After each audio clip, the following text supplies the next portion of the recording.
Hi, Natalie. Such a pleasure to be here this morning. Yeah, it's fun to be able to do this on a Saturday morning, actually, because it's more relaxed in my life.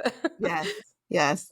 And yeah, really just grateful that you took the time today to be with us because you have so much going on that I want the world to know about. So, why don't you introduce yourself, a little bit of your career path, and then we can get started.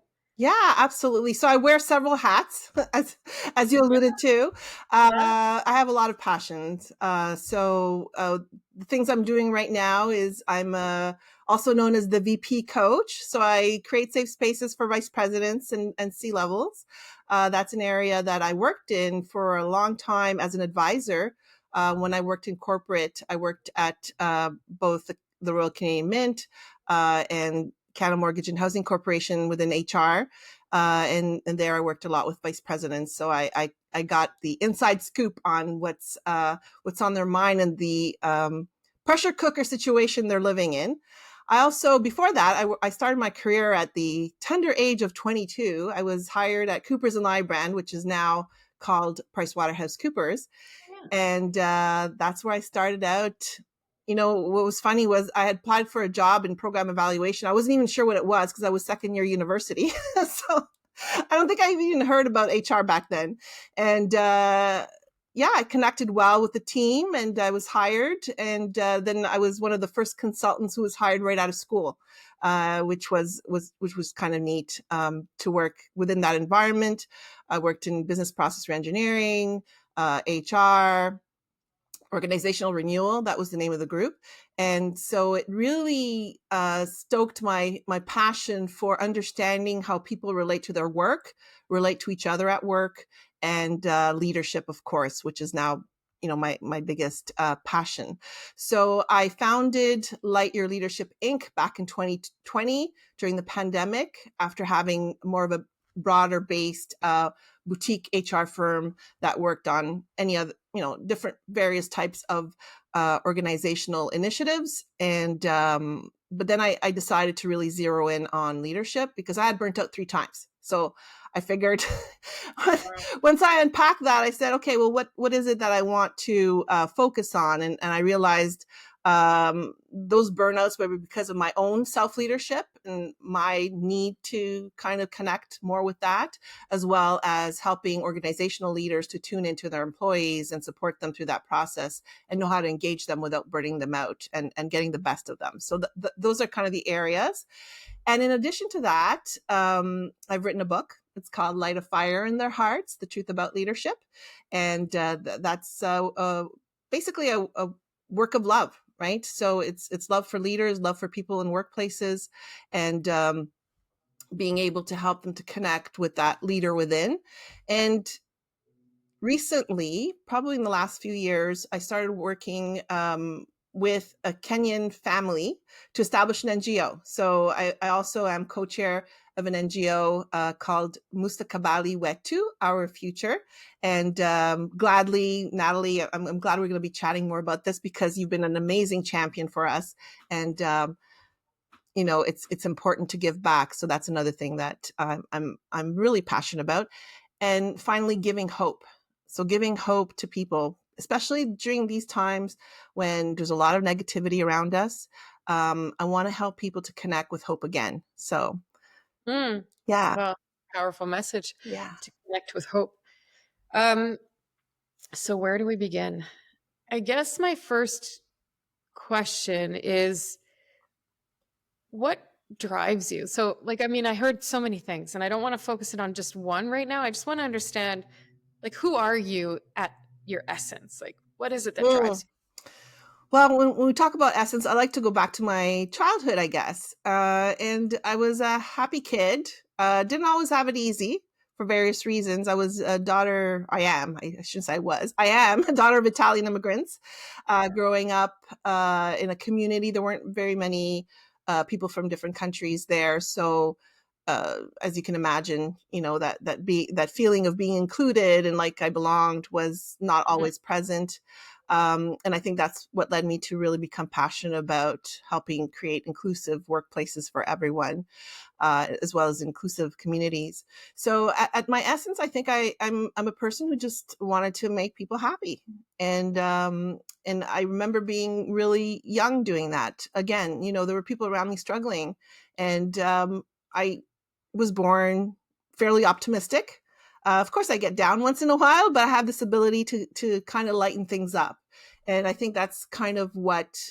Now that I think about it, I just realized the connection to the company I've created, like your leadership, right? So it's how to lighten things up for people, how to and myself as well, because when I go through struggles, and I have, and I'm sure I will continue to, is I always try to find what is that light that we can bring to it. Hmm. Yeah. And so when you think about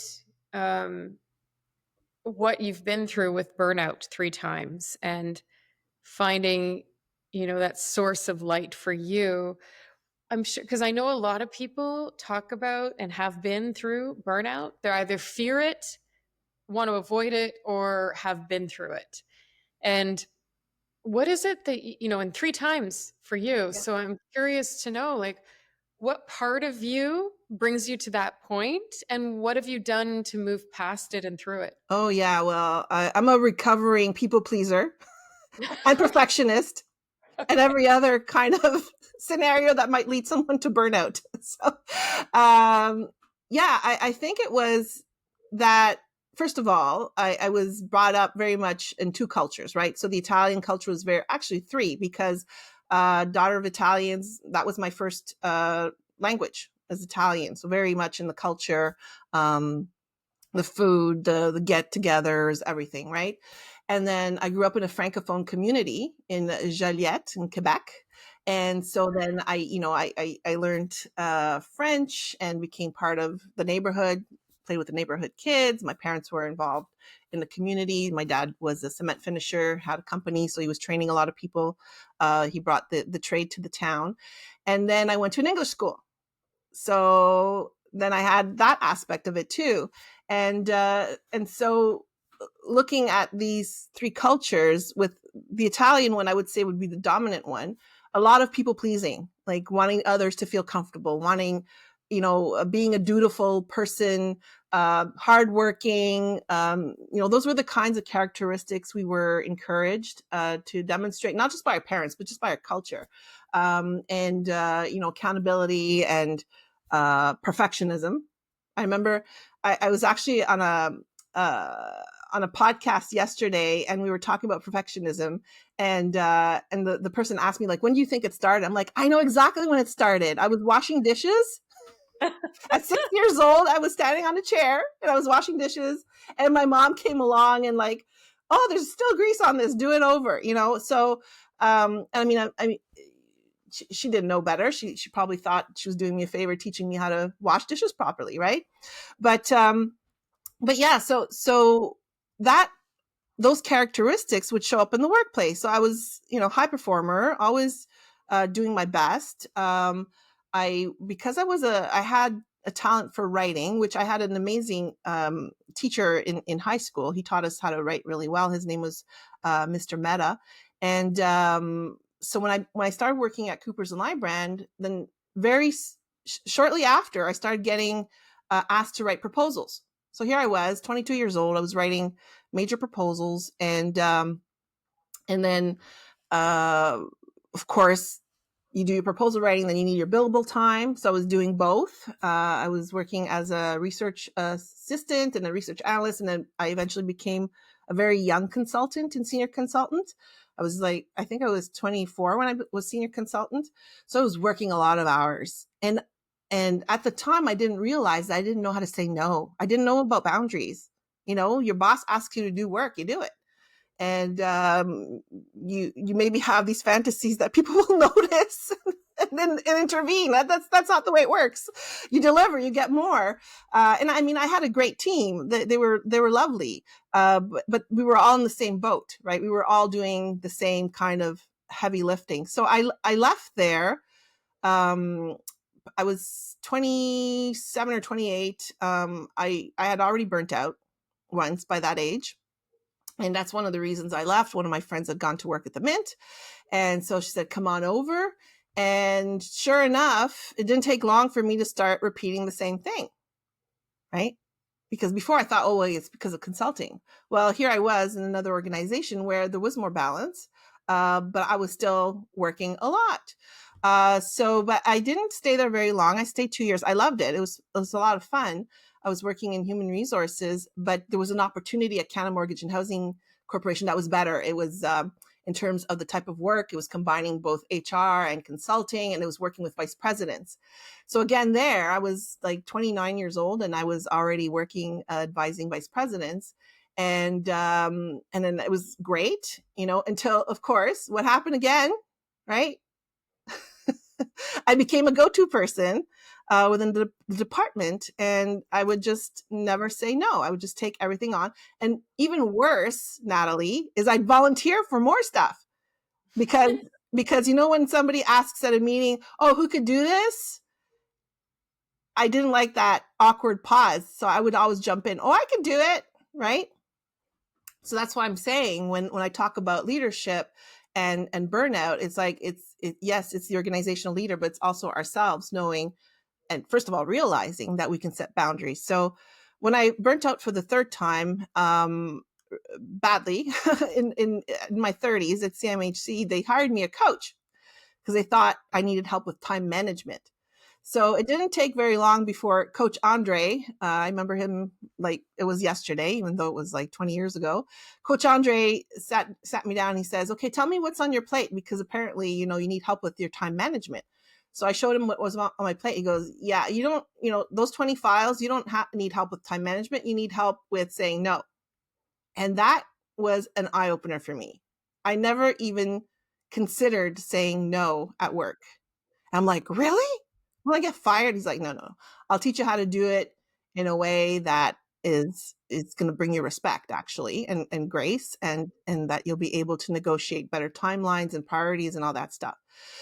So he was kind of mentoring me in that space, and so I realized the power of helping somebody have important insights. Like I did, I think that was one of my biggest aha moments in my career, in my life. And it really, I think it saved my life, honestly, because if I would have kept on that path of not knowing that I could set boundaries or say no, then, I probably would have burnt out another 3 times. I'd still be in organizations. So that's what kind of seeds were planted there that, and then I had done some 360s, and it kept coming out, that people really appreciated how I listened and held space for them, and that I had, markers for somebody who would be a good coach. So that I kind of kept that in the back of my mind. I certainly used the coach approach in different things I did. And around 2013, 2014, because I had decided to start my own company in 2011, I signed up for coach training. So that's kind of the journey. That's where it started. And then, of course, 10 years later, here I am with you, Nathalie, and your amazing Coach Academy organization, which, you're helping me to complete and make it official. I always say I'm putting a ring on it. Yeah. I'm getting close. I'm getting close to my obtaining my PCC, which of course has been a long-term goal. So I'm very grateful for that. Okay. Well, listen, so I appreciate everything you just said. And one of my really big passions and missions is to help people understand the difference between coaching and mentoring. So when you talked about that experience, being hired a coach, looking back now, was that coaching or mentoring? It was more mentoring. Right. Definitely. Yeah. So, he was called coach. He was working with a coaching company, but definitely more mentoring. He did use, like, looking back now, because I can remember my sessions really well. He did use some coach approach, but it wasn't pure coaching. Like that's how I differentiate. When sometimes when I'm talking to people, it's like, well, this is ICF style coaching versus mentorship or training even, and that kind of thing. So yeah, definitely. And that's, up until the first time that I took training in 2013, 2014, I didn't really understand there was a distinction. Unless somebody tells you, you don't know, right? And so then that's when I learned the difference. And then certainly what you helped to do was to understand really how to apply that difference. Because having worked in organizational HR for so long in organizational development, sometimes people want to have your expertise in that area, and other times they want your coaching. So it's important to be able to explain the difference. And also, like, if during a session somebody's asking for something, like my sessions are usually 90 minutes, then I differentiate. I'm like, okay, now this is coaching, and now, like, coaching stop. Like, so if you want to do strategy or whatever, or training, sometimes I deliver training as well. So yeah, it's an important distinction, and it's important to be clear about it with your clients, and to, as you partner with them, for them to understand and make an informed decision about what it is that they're doing, for sure. Yeah, and I think and I appreciate what you just said as well, because that's really what we tell people. You have expertise, you have years of experience. It doesn't mean that because you take a coaching lane that you can't also Right. approach Right. the consulting lane, but separately, That's right? right. Weaving consulting into coaching, it just becomes consulting. That's right. So separating those two, coach first, consult after, because coaching is where the awareness is created, right? And Absolutely. that's where I think most consulting and advising is goes badly when we assume we know what's most important to Yeah. the solution for Yeah. the client, right? For the client and Yeah. And I think it actually augments the impact to raise the self-awareness, to help the client and support and create that safe space so that they can get out what they need to get out and tap into their own truth. And then they can decide, it's like, okay, you know what, I want to learn more about this in particular, like what are resources, what is it? And the impact is much greater. And it's really a sacred space, to create that safe coaching space. It feels different than when you're consulting or training. Um, there's like a real connection there, and you could tell the person is, and this is one of the things I'd say, we're unleashing forces for good, so we're creating that space for the person to fill with all kinds of their ideas, their insights, their soul, their heart, and it's their space, and we're there to hold it and to ask powerful questions so that they can explore and see what's in there. Yeah, it's such a different kind of energy in a coaching conversation. I mean, in fact, somebody described it recently. I forget who. Our approach to coaching is pure and applied. Yes. Pure and applied. I love it. Loved, because it is. It's Yeah. so pure and applied. So for sure, we're on the extreme end of non-directive, Yeah. but for a reason. Because when you bend a piece of metal, you have to bend it extremely so it can come back to center, and that's where I find with the professionals who come into, or the individuals who come into our community, they have to unlearn a lot before they can start to Yes. learn and apply Yeah. the non-directive style of coaching. Yeah. Yeah. I like what you said there. Come back to center, because that's what it feels like. Yeah. Back to center. It's like as we connect with them, they connect with themselves, and you can feel it. It's like, and they have their aha moments, where it's like they sit back and they're like, and they're sitting in it, and you're creating that safe space with a pause. Like, I wonder often when I'm sitting there with a senior leader, it's like, how often does somebody actually listen to them, right, and create a safe space without feeling like they have to say something, without trying to convince them or direct them or make a business, just like listen and ask questions to help them go deeper. We're probably the only ones that provided them with that ability to do that, right? It's like a gift. It's their space, and we're there, the guardians, to help them create that safe space for them. And one of the things that really lights me up is when I hear, Lisa, this is the first time I've actually been able to have like this space where I can just be myself, you know, and that's pretty powerful. That's yeah, it's meaningful. There's a lot. It's like I said earlier, it feels like a sacred space because a person's finding themselves. Yeah. Yeah, well, I like your analogy to coming home.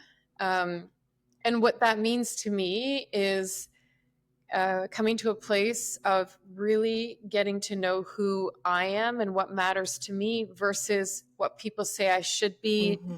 what people say I must be for them. So there's that opportunity to have this time with somebody who is really mirroring you. I had an experience yesterday. We were in a team meeting and we had brought in an external team coach to help us, create this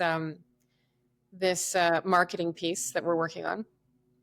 And I had said something. We were all going around saying, what did we want to get out of the meeting and all that. And then it came to my turn, and I made a joke about, becoming the like world domination in coaching. I laughed, right? After saying that, I really got into what I truly believe about who we are and what we want to accomplish in this space of coaching. And he reflected back to me. He said, when you said world domination, you giggled. But then after, it's like you got really quiet and silent with your thoughts and like assertive in what I wanted. And he said, I knew when you were really speaking your essence. And that reflection back to me was like, whoa, I still, after years of practicing this and years of learning and years of, continuous growth and education, that moment meant so much to me. So you don't outgrow it, right? Right. And, Right. and it's like we all truly just want to be seen. And Yes. that felt seen in that moment. And when I felt seen, I felt smarter. I felt clearer. I felt more aligned. All those things happened in like minutes. Yes. Well, it is. It's like accelerated connection or something. Um, and because I've had the pleasure of being coached as well by ICF certified coaches, Mhm. and it's yeah, it's like the aha moment when we experience it. It's like we go back and like, oh, like you can feel it. You can feel it in your heart. Like for me, anyway. Different people experience things differently, but it's that powerful. And all of a sudden, we see the world and life differently. And that, like it, in a second, we change our perception. Like talk about major shifts. Like sometimes you experience major shifts in coaching, right? And it's really an honor and such a rewarding experience to be able to offer that gift to someone to so that Yeah. they can have those experiences, you know. Yeah. And it begins with trusting the person Mhm. that they can do their own thinking. They have the answers within, because I think our instincts, like if I were to differentiate mentoring from coaching, Mhm. this need to fix, sometimes Right. save, Mhm. advise, consult, do for Mhm. someone what the mentor may believe that person can't do for themselves. And that is true sometimes. Mhm. Sometimes we Yeah. need to instruct, we need to advise, we need to do those things. But if we're in our coaching lane, we really believe that the client is capable of doing the work. Yes. And that instinct has to be self regulated Yes. to give that person time. Because again, coming back to the home piece, I think those moments, those aha moments, are about going home, about going, oh, this is what I really want, and this is what I really feel, and what I desire, and what my passion lies. And it's not that, again, external pressures to be something for someone else. As a people pleaser, I'm sure that's, a big piece. Oh yeah. Well, and that's the beauty of coaching programs like the ones you offer is that you're not just learning how to coach others, you're learning how to coach yourself. And we go on that journey too. I mean, every time I've had the opportunity to learn about coaching, I guess who's the first person I try it on myself, right? So we grow as we help others to create that space for them to grow, and absolutely, especially people who I coach with, they're leaders. They have a ton of experience, a ton of insight, and I mean, it applies also to people who are not necessarily in senior leadership roles, but especially in that role. And like, try to tell a vice president what to do, right? It's not going to work very well. It's not going to work out. Whereas when you create that safe space where they can sort things out through your powerful questioning, it's really an amazing process to witness. Um, and uh, and it's like, sometimes I'm like, wow, that's really neat what just happened. And the person, you can almost see them going through that process of, they get that light in their eye when they have the realization they came to it thanks to your questions, but you didn't tell them what to do. You just created space and asked questions. And definitely, I think that's one of the benefits of the program, certainly in yours in particular, is that self-regulation piece. And I think I had said something at one of the classes. It's like, it's coaching is also learning what not to say. It's knowing when to shut up, right? Basically. Yeah, it's more that than anything. Yeah.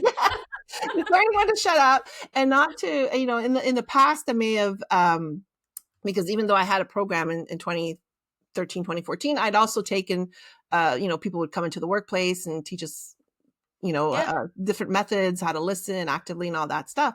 And the style back in the late 1990s and 2000s, when I'd first been exposed to it, was all about paraphrasing.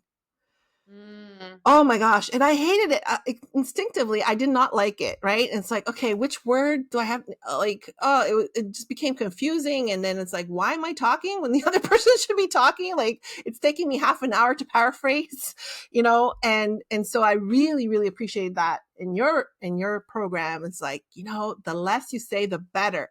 I'm like, this is great. It's like knowing how to ask the powerful questions, and lingering. You say that a lot, linger, and the power of the pause and all those things.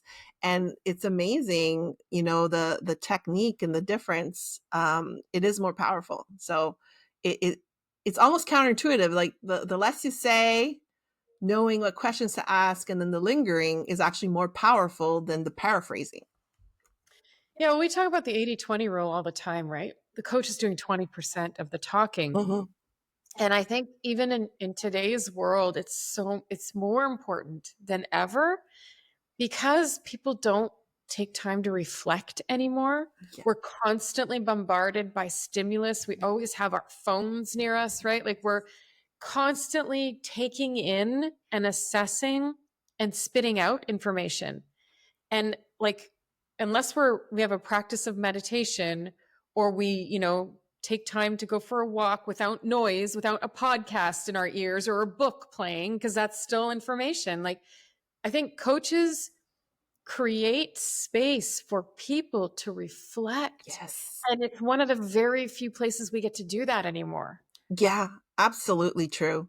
It's Yeah, bang on. I mean, that's and it's interesting sometimes, just create, like, within 10 minutes, just because they had that quiet time for 10 minutes with some powerful questions, and they come up with solutions that maybe would have taken them a month to come up with. This is like on the spot, because they had that time to reflect, and to have, all everything that they have within them, all the knowledge, experience, wisdom, to connect and create those linkages, and they come out with, amazing insights that advance and accelerate their work in a quick way, very efficient, and it's Mhm. powerful because they came up with it. And so they are automatically bought into it, and take accountability for it. Yeah, Yeah. that's a good point. They automatically buy in. I every time I speak to a coach, I know they always have this one client that stands out, this one story. Do you have one of those where you're like, oh, that Oh, was like the moment I fell in love with coaching, or the moment I saw the power of coaching?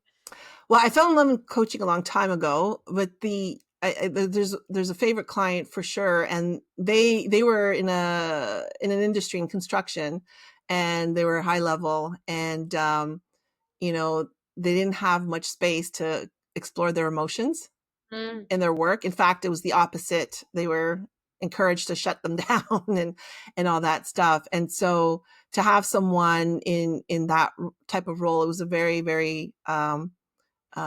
role of great responsibility, responsible for, you know, thousands of people.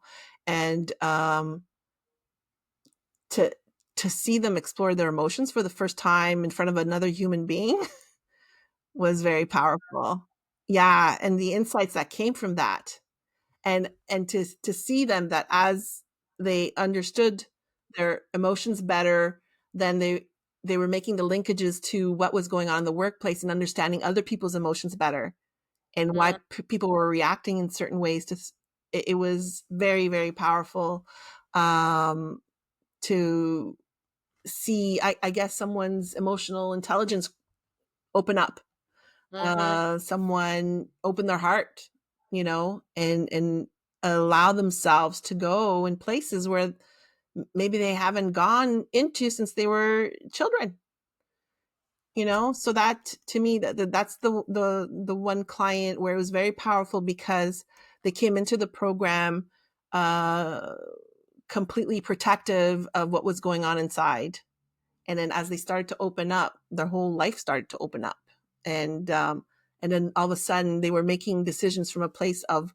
what was their essence, what they wanted to create in their life versus what they thought they should do, and the extreme amount of pressure and duty that they felt in their workplace. They had all kinds of beliefs around, you know, how they should show up in the workplace with their family and in society, and to see those beliefs, kind of see them deconstruct what was behind them, and then letting them go, and to see their life open up for them, was really amazing. Wow. Yeah. Yeah, that sense of duty, a lot of people have that, right? Mhm. And so, like we said, this coaching space gets to explore, because until we start to question it, it's true, right? Mhm. That duty is true. That duty is required until you look at it and go, oh, but what is it actually? You start to poke holes in it, and then you get to see, oh, but there's other possibilities and new choices I could make, right? Right. And what I'm finding a lot with senior leaders with that very strong sense of duty, which probably got them to where they are, in a lot of in a lot of ways, in organizations, the way the cultures are set up right now. Hopefully, it'll change. Working on it. We're working on it.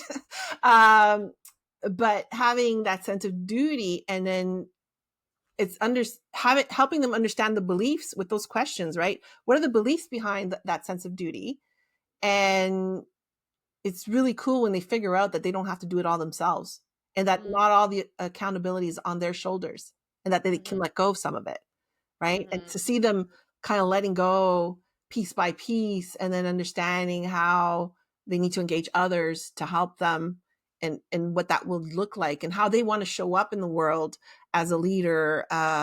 You know, you're not the one who needs to do all the stuff, right? So understanding that, doing that, and using your language to resist that instinct to have to do everything and carry everybody's burden, once they figure that out through coaching, and it's like liberation. Right? It's like liberating, and it has powerful results, because guess what happens is, like, the people who work with them are actually happier when their leaders not micromanaging them or trying to do everything, right? So and that's why, coaching doesn't just benefit the person that you're working with. It benefits anyone who comes in contact with them and has to work with them or live with them or deal with them.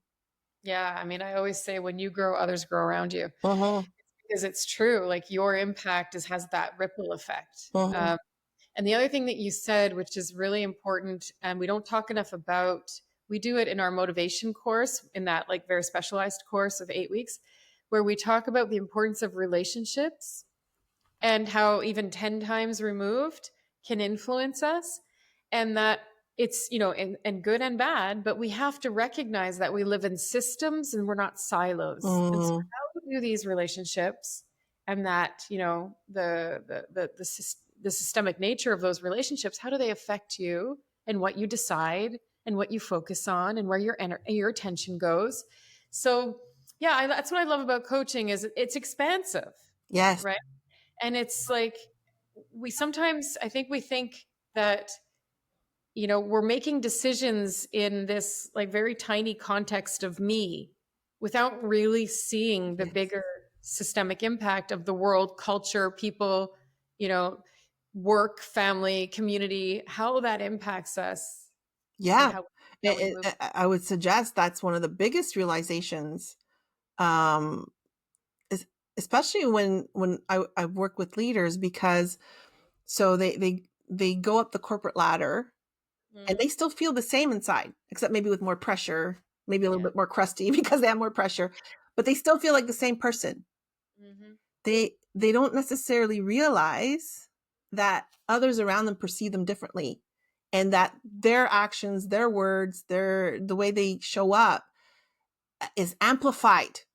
So, you know, a very simple order that they would have given as a manager maybe to someone, all of a sudden, if their vice president giving that same order to someone at a level, an entry level person, will be intimidating, or that will scare the person. Like, so having them reflect on and asking them questions about maybe some of the reactions they're getting from people, and helping them deepen, reflect on, so they can deepen that understanding about their dynamics of, well, how people perceive them, is really important when you're trying to explain that ripple effect, or even helping them understand the power distance that people perceive when, as you grow up in the organization, as you go up, as you move up. And those are massive realizations. That is exactly what you said, when you start to understand the impact you have on others, and it's not just yourself, and it's not just the immediate direct report, but there's that ripple effect that affects 10 degrees of separation, is very powerful, because then that's when they have these huge aha moments. It's like, oh, right? And then all of a sudden, their sense of responsibility and accountability for their action goes up, and their empathy goes up, right? Yeah, and that's magnified at the leadership level, like Yeah. you're talking about, especially if somebody's climbing the Yeah. ladder, they don't really see how others perceive them because yeah, you're right. Like they are still the same. And I can relate to Yeah. that because of the way that the company has, grown and been Yeah. successful. I still feel like that, Yeah. new entrepreneur Right? who, people say, oh, she's so strategic. No, just really try different things and so one thing will work eventually, I hope. But like it's interesting, but that concept can be applied to anybody because we have a gap between what we believe our intention is, our purpose is, and how others receive it, right? The Yes. impact. So Yeah. intention and impact, we talk about that a lot in coaching, Yeah. right? The gap between the two. And that's where, when the awareness is created, you start to be able to, again, choose how you want to be in a way that with so much more information, Yeah. Yeah. right? You're out of the blind spots, like the light has been shown, and to say for the name of your company, right? Yeah. You've been put into the light. Yeah. Yeah. And shedding light on those kinds of things really makes a difference in somebody's life, because one of the things I see sometimes, and people start their coaching programs, like they'll be in a defensive mode. So they'll be at work, they're trying to lead, they're trying to get results, and they're on the defensive, like nobody's doing what they're supposed to do, and people are reacting negatively to them, and the CEO is giving them a hard time, their employees giving everybody else is giving them a hard time, right? So it's helping them find their role in that, their space in that, and understanding through powerful questioning what those relationships might be, and having the realization that others might perceive them differently than what they think, um, and also that their actions might have different impact than they intend. That when they start having those realizations, they shift from defensiveness to greater empathy. And all of a sudden their whole energy shifts, because then they're like, oh, they're not after me. It's not that they hate me. It's because they have this realization, and they finally understand that, everyone we work with or deal with is different, and we need to understand ourselves first, and then try to help understand that's information that helps us understand others. So I find that coaching is probably the most powerful tool I've seen anyways, to build that empathy. And that empathy and compassion is really strength.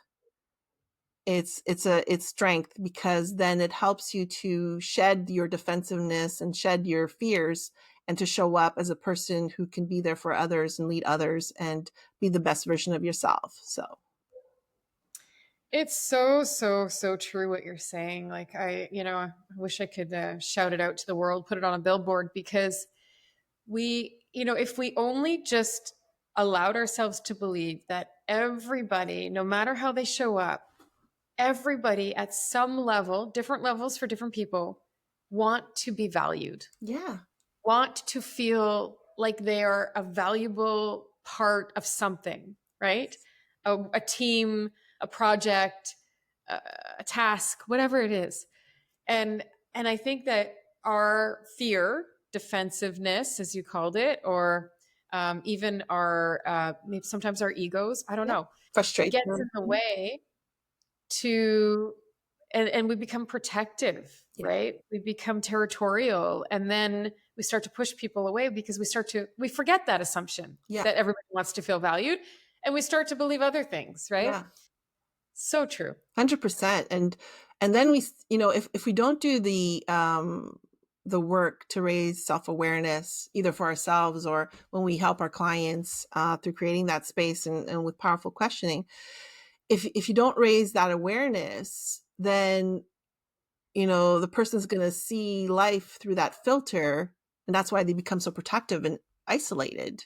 Mm, They see the filter of like, everybody's after me, or people don't respect me, or like they forget that the person is an individual. They have their own thing going on, and you're an individual. You have your own thing going on. So let's raise the awareness, so then that you can better help understand and support others who might have certain struggles or whatnot in the workplace or in life in general. So it's really powerful to shift from that protective, fear-based, defensive lens to a lens of support and compassion and empathy, and valuing others for them being as human beings, yeah. And everything we're talking about begins with creating that safe space to challenge Yeah. people, right? To challenge them, to shift perspective, to notice what else could be true. And that's the work. And it's so powerful and yet so simple, like Mhm.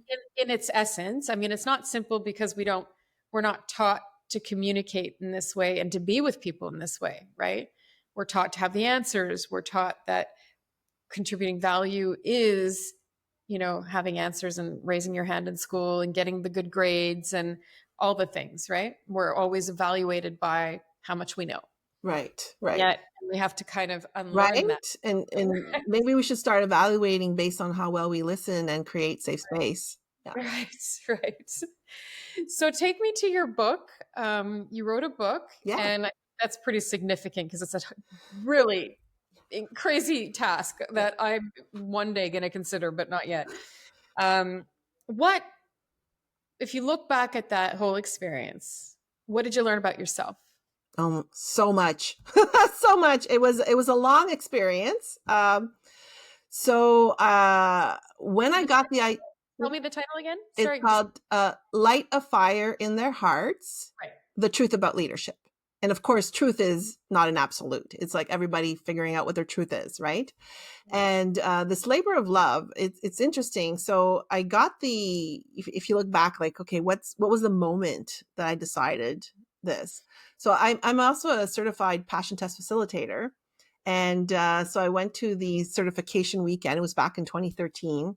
And we had to do our own passion test. And so it's to figure out what are your top 5 passions in life and what's most important to you. And so then you can make informed career and life decisions. And, it was after the burnout, starting my own company. I was starting to think bigger and bigger. And I smiled when you said world domination, right? Because that's, some of us have that idea that we want to be globally helping people, right? So those seeds were planted, and because I didn't want people to go through what I went through, because it was terrible, it was awful. That's for another episode, because I could talk about it for 3 hours. But anyway, so as I was doing my passion test, so it's first thought, best thought. You're not supposed to analyze what you come up with. You basically answer the question, when my life is ideal, I am, and come up with 10 to 15 statements. So one of my statements that came up was, a thought leader on leadership. And I'm like, what? I'm like, that's Who said that? exactly. I'm like, oh boy, that feels. And then I got overwhelmed by it. I was crying. I was like, oh my God, how am I going to do this? Right. And then another part of the process is you have to write statements that support that passion. So your top 5 passions. And one of them was, I'm an international best-selling author. Whoa. I hadn't even written one word. Like, it just came out. And I'm like, what am I doing? That's so cool. I know. So I'm like, wow. So anyway, so that was the start. And then I said, okay, well, I have this thought. So what do I do about it?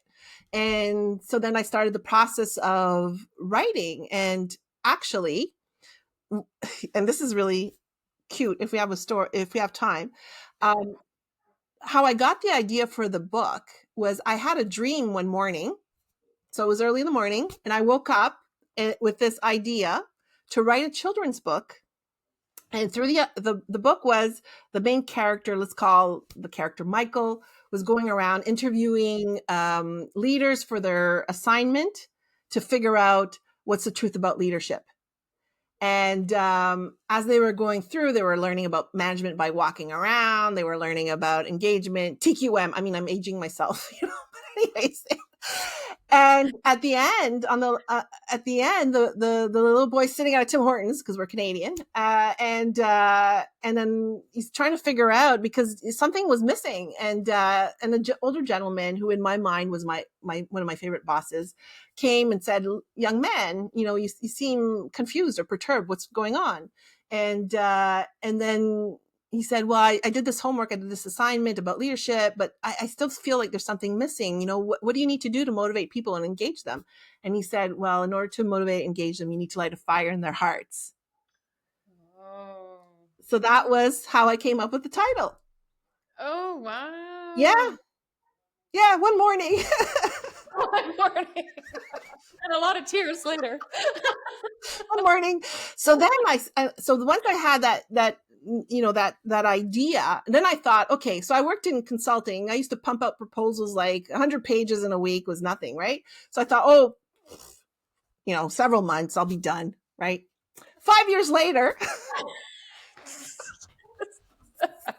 It's a journey, Lisa. Yeah, it was a journey. And I'm happy that it took 5 years for this main reason was that had I written it in a year or even 6 months, it would not have been the same book, because one of the things I found out about books for myself anyways, is that they have their own soul and their own personality, and they get to boss you around, and they get to tell you when you're ready to go and where you should go next. And so it started out like a guide, but then I started meeting people and I wanted to interview them. So I interviewed over 30 leaders, and I organized it according to themes. A central theme is that what sets great leaders apart is their ability to connect at the human level through compassion, courage, and competence. Like the central theme. And then I developed other things that go along with that. And it was so cool because during that process, I got to meet Richard Branson. Oh my goodness. I know. And so it was because I had, practiced the passion. My friends knew I was a fan. And one of them one day out of the blue says, I'm going to this conference. My sister, and my friend's name is Linda. She goes, my sister-in-law is interviewing Richard Branson. Would you like to meet him? I'm like, yeah. Wow. Right? What an opportunity. Yeah. So I met him briefly. I mean, let's not get excited. He probably doesn't remember me, but I met him briefly. And then I asked the question for him. during the Q&A, and I said, Sir Branson, like, what do you advise leaders? Like, what's your number one piece of advice? And he said this: listen, listen, listen, listen. That's what he said. Mm-hmm. And then look for the best in people. Mm. So I was able to quote him on that. So I have all these nuggets of stories, and I didn't know how I was going to end it. Like, I really didn't know how I was going to end it, except I did know the last line, which is, together we can make the world a better workplace. So I knew Mm. that. Mm-hmm. And so I was weaving and writing my own experiences with burnout and how I had to connect with my own leadership. Then I was sharing knowledge and wisdom from other leaders, and tried to follow the journey. I have topics in there around, inclusion, and really heart inspired. I interviewed Indigenous leaders. So I tried to look at the whole gamut, and then finally one day I felt like it was done. I was Nice. like, oh my gosh, no way, it's done. So then the next challenge was, because I had something like 400 pages of content, was to bring it back down to 250. Wow. So, anybody considering writing out there, it's oftentimes it's not trying to get a lot of content. It's like, how do you bring it back down and choose the important messages? So Yeah. that was so back in 2019. That's when I submitted it for publishing to Morgan James Publishing. They're based in New York, and it was launched in 2020 during the pandemic. Well, I had a Wow. broken arm and leg. Oh my goodness, Lisa. That's So I really didn't have the experience I was envisioning, like the book signings and all that. That didn't happen for me. But I'm happy to say I did become a number one best-selling author in Canada. amazing. And also I recently won an award for International Book of Impact. So I was in 3 categories. So I'm proud.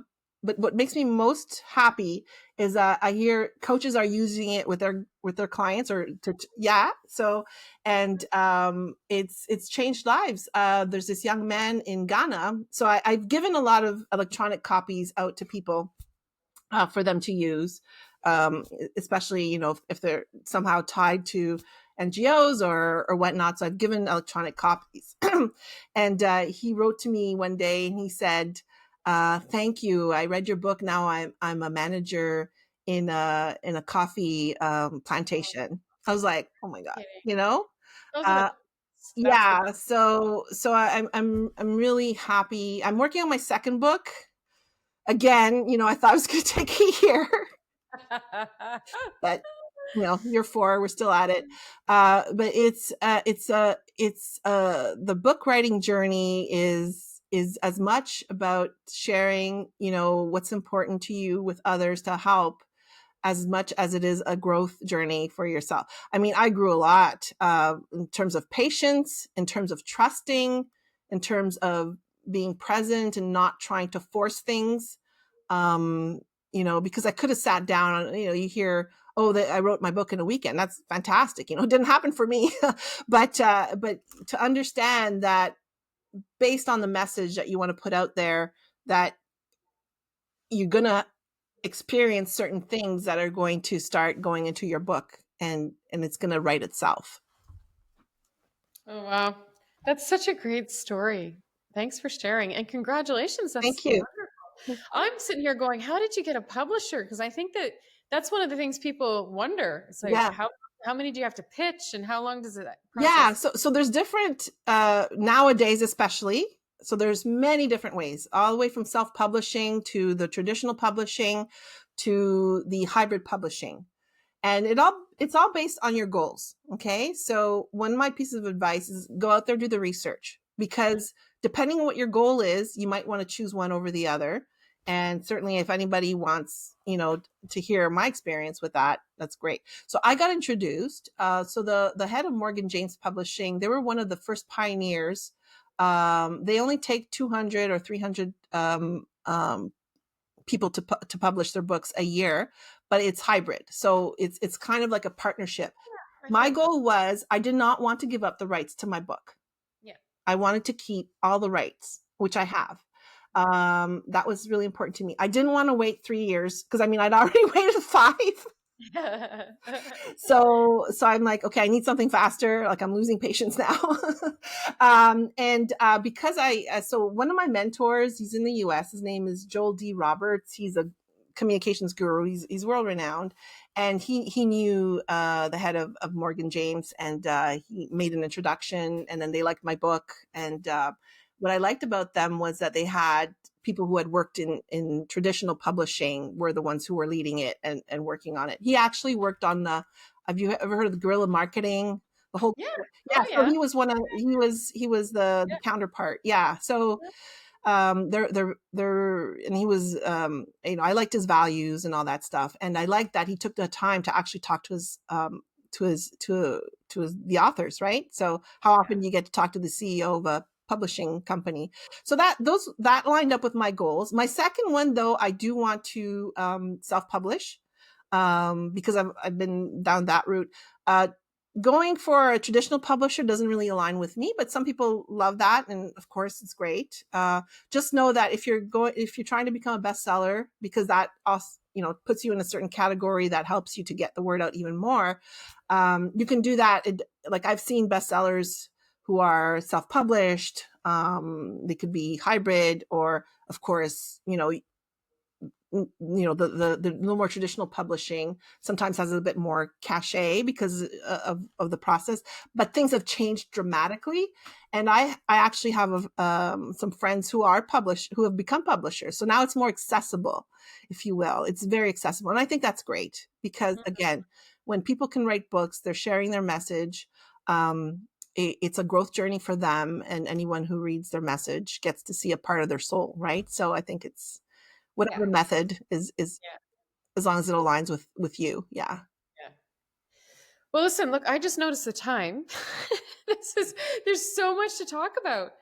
I feel like we need to do a whole other episode on some of the work you're doing in the world, the charities that you support. Yeah, yeah, and I want to make sure we say a few things about that, and maybe if we need a second episode, certainly, because you've been a huge champion, Natalie. I just want to say, so Mustakabali Wetu, our future NGO, is based in Kenya. It was inspired by my late friend Jeffrey Kiara Ndoigo, who had started this work back when he was in his early 20s, because he was based in Mogotio, and he had worked with World Vision and some other NGOs. And when they left the town, then Jeffrey had to, he didn't have to. People came to him for help, and he had a golden heart, as his mom says, and I agree with that. To help others, especially children, with their education and with nutrition. And he worked with children in the way he would describe them as greatly disadvantaged, children who didn't have enough to eat and certainly were not able to go to school. And so he started Big Dreams for Africa, and but he struggled. It was hard. He was, if we were to compare lifestyles, probably like middle class here, but he devoted full time. So he tried to start businesses to try to support. He had a store at one point. He had to close down because of the pandemic, and then that's when we met, when that was happening. And he really connected with the kind of work. I offered to be, to do a passion test for him. And also we would do some mini coaching sessions, or whatever else he needed.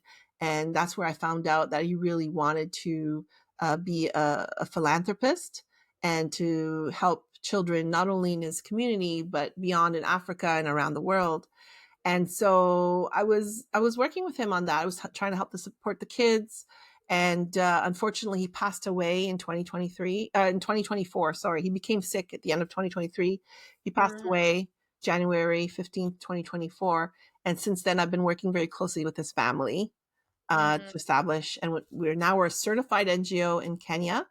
And Natalie, again, thank you so much for your donation. We were able to set up a classroom with computers, which his mom described as a miracle, that these Oh, kids are going to be computer literate. Now, Marion and Patrick graduated from high school. They're in college learning computer skills, and they're teaching the other children.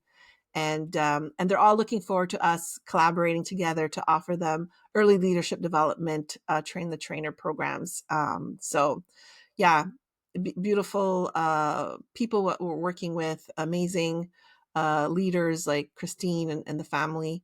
And it's really an honor to be able to collaborate with them. I'm the co-chair of Mustakabali Wetu, and happy to support Christine in keeping the dream alive that her son started, and now we're doing a documentary. So Yeah, yeah, and a charity event, in a a charity fundraiser event, yes. in So Ottawa. that's right. So the charity event where I'll have the pleasure of interviewing you Mhm. is it's called Dream Big, Change the World. And it's to encourage people. It's a leadership event, so it's a transformative leadership event to inspire people and bring them hope. There's so Mm. much going on around us, so it's to interrupt that and let's give people something positive to focus on. What we focus on grows stronger, and let's look at ways that we can each do our little bit of good. And Jeffrey didn't wait till he was a billionaire or to have lots of money to help others. He just did. Mm. And that's the Mhm. message, is like, okay, what can I do right now to help others? Yeah. Yeah, I just want to thank you for bringing this amazing cause to my attention. This grassroots, really beautiful, authentic, in the community, really making a difference in the lives of these children who are disadvantaged, often orphans, and this it's such an opportunity to feel and see and experience the difference charity can make. Oh, And that's what I am feeling right now. And I would not have done this had I not known you, because it's hard to know what's legitimate and what's not out yeah. there. So I appreciate that, that you came to me with this. And, June 1st, Ottawa, 2 o'clock in the afternoon. It's the Mosaic Center, I Yeah, think. it's the Um, Mosaic Center. It's on Saint yeah, Laurent Boulevard at 2 o'clock. It's from 2 to 5:30.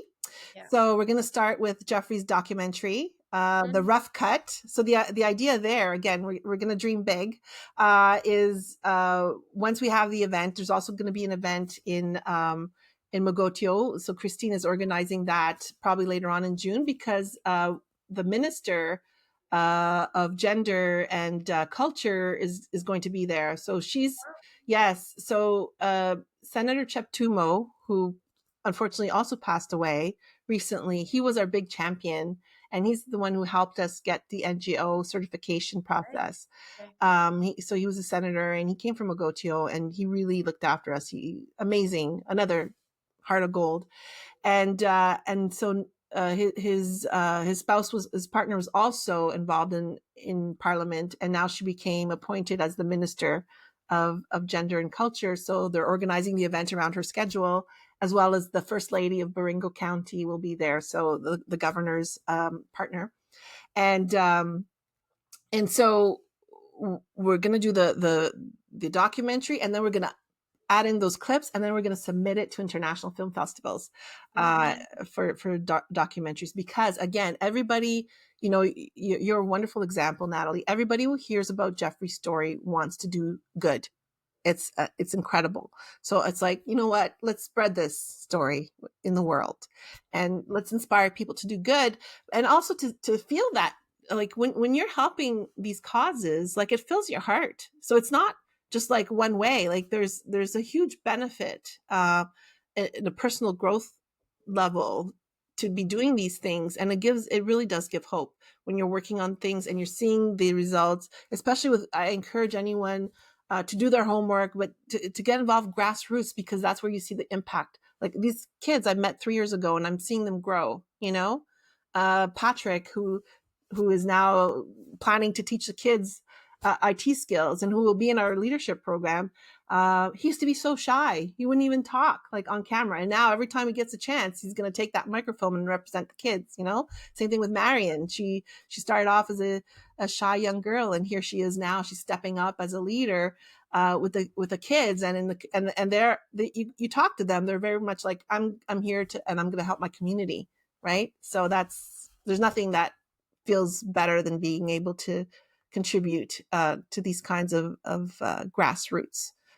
Yeah, and I just want to say, like, you're doing so much more than contributing. You're an ambassador. Thanks. And and a huge part of their outreach. I also want to just say that I look forward to, because I didn't want to go in and deliver a leadership program. I wanted to make it sustainable, Yes. give them a train the trainer so that they can continue to do this work Yes. generations, even if they want to, Yes. make it in-house. And I really look forward to being able to do that with you and with other people in our community who are passionate about this work. Yes. Um, so yeah, if you're in Ottawa, if you want to go to Ottawa Yes. for this Yeah. event, or if you just want to contribute, buy a ticket. And yeah, we'll put the event link in the show notes. So make sure you send that to me, Lisa. Yeah, We'll I put will. It's just in a couple of weeks. I will be fresh off of my commencement That's from right. Harvard. Congratulations. I will be literally That's on the amazing. 28th of May coming back and then going to Ottawa. That's awesome. That's wonderful that you're Yeah. doing that. And what a great I find so inspiring your story, Natalie. You have to come on my podcast too, on Little Talks, to share your journey, and yeah, so come join us. I'll be interviewing Natalie. We also have a panel of other people who work in leadership as well as in nonprofits, and there's going to be a mini fashion show as well. So, like, a great event. I'm Right? really Yeah, looking forward to it. yeah, And again, if you can't make it, you can buy a ticket and that will be a yeah. donation, So right? what we're doing, because there's a couple people who couldn't make it because of weddings, scheduling conflicts or whatnot. So they bought a ticket, and we're paying that ticket forward. So we're going to give it to somebody who's either a community leader or who wants to come and is not able to afford it. So if you buy a ticket, we pay it forward. So Oh, that's so nice. yeah, Yeah. Yeah. Well, anyway, congratulations on thank everything, all you. your hard work. I can see your passion and your energy and the momentum that you build. And, I really appreciate that. Hopefully you've learned to say no and that you Yes.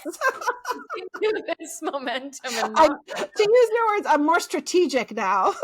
Good, good. That's good. Yeah. But real pleasure. And thank you. Thank you so Oh, much. thank you so much, Natalie. Always a pleasure. And I'm so glad our paths crossed and that, you're an amazing, amazing, coach, teacher, instructor, and coach. And yeah, just a pleasure to be on this path with you. One quick request is, how can people reach you? Yeah. So I think the easiest thing right now is just go on LinkedIn. There's only one Lisa Anna Palmer. Yeah. So LISA space ANNA space Palmer, PALMER. Connect with me there. I'm on there a lot. And if you have any questions, either about the NGO, the coaching, writing books, whatever it is, Yeah, you can do a workshop. pick a topic. It would be great to connect with you. Yeah. That's great. Well, thanks, Lisa, again. And I look forward to our next round. Excellent. Thank you. Bye. Bye.